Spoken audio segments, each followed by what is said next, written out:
I'm doing a follow-up to the $35 Chromecast that I bought, I think 2 weeks ago. This is the new Chromecast, Google's second generation of the device. I've used this device to stream photos, music on Spotify, videos on YouTube, Netflix, Twitch, and there's probably a lot of other apps that I haven't even mentioned, but these are the ones that I use the most. Now, don't let the size fool you. This isn't the only thing that you're plugging into your TV. One end is for the HDMI port, but at the very bottom, you still have to connect a micro USB to either hook it up to a USB on your TV, and if your TV doesn't have a USB port, it needs to get plugged to the wall for power. And you end up with something that looks more like this.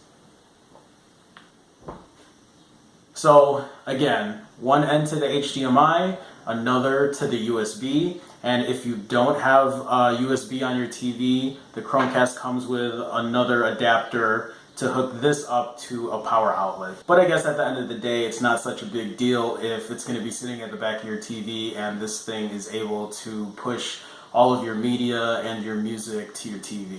The new Chromecast supports 2.4 gigahertz and 5 gigahertz of Wi-Fi. So if your router can accommodate both, that's great. For people that already have a Chromecast and they're wondering if this is going to be a better device, I honestly think that you should just save your money and stick with your old Chromecast. I think the only beneficial thing to upgrading to a new Chromecast, if you already have the older one, is if you have a poor Wi-Fi connection at home. Supposedly this has much better antennas for better reception.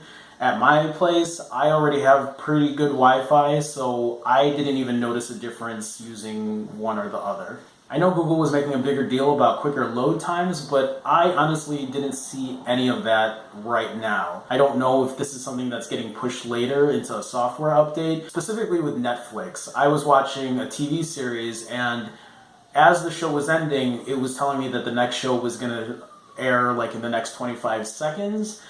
And when the show or the episode already finished, it was like another 15 seconds and I was sitting there waiting for the next episode to show up. So I have an Xbox One and I don't have that kind of issue. It usually will load the next episode right away.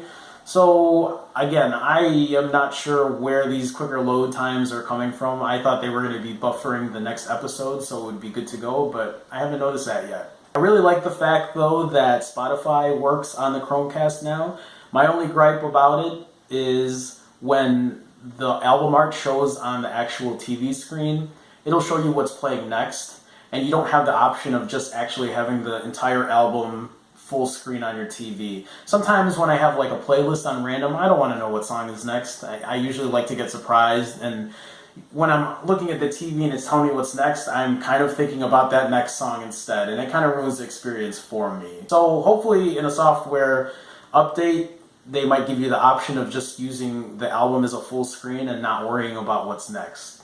If you don't have a Chromecast though, and if you don't have a device that plays your YouTube videos and your Netflix and all that kind of stuff, I would definitely go with a Chromecast. For $35 and probably under $40 after taxes, you really can't go wrong. This piece of hardware, well, these pieces of hardware will push a ton of content to your TV from your phone or even through your laptop or even a tablet.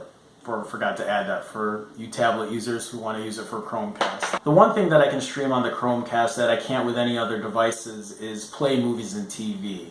Now I know that's because it's Google owned, but sometimes Google has really good deals for movies and TV rentals and all that kind of stuff, so I usually will use the Chromecast to play that kind of media. So it comes in handy for that. I believe everything else though, I've been able to use an Xbox One for. Alright guys, I think I pretty much covered the basics on the Chromecast. If you guys have any questions, feel free to ask, put a comment, and I'll see you at the next one. Take it easy guys.